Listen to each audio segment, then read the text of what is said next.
ഇവിടെ ഒരു സെക്കൻഡ് സ്റ്റോയ്ക്കാർ കൊടുക്കാണ്ടെന്ന് കേട്ടു, അങ്ങനെ വന്നതാ. അത് ഞാൻ ഈ കോളനിയിലെ വാട്സപ്പ് ഗ്രൂപ്പിലിട്ടല്ലോ. നിങ്ങളോട് ആര് പറഞ്ഞ? അത് ഞാൻ ഇവിടുത്തെ മാധവേട്ടന്റെ വീട്ടിലാ ജോലി ചെയ്യുന്നത്, അവരാ പറഞ്ഞത്. അത് മോൻ വെറുതെ വാശി പിടിച്ച് മേടിച്ചു കൊടുത്താ. ആകെ ഒരു മാസം ഓടിച്ചുള്ളൂ. പിന്നെ കണ്ടാടെ വെറുതെ ഇട്ടിരിക്ക. 10,000 കൊടുത്ത് വാങ്ങിയല്ലാണ്ട് നശിപ്പിക്കണ അവന്റെ ഗ്രൂപ്പിലിട്ടതാ. ആ, അതിനിപ്പോ എത്ര പൈസയാ?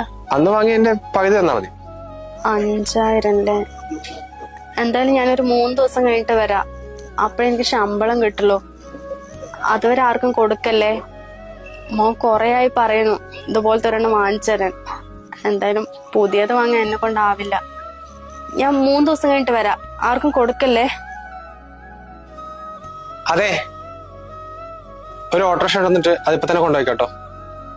വേണ്ട, എന്റെ ശമ്പളം കിട്ടിയെങ്കിൽ 3 ദിവസം കഴിയും. അപ്പൊ ഞാൻ കൊണ്ടുപോവാ. പൈസ ഒന്നും വേണ്ട, അത് കൊണ്ടുപോയിക്കോളൂ.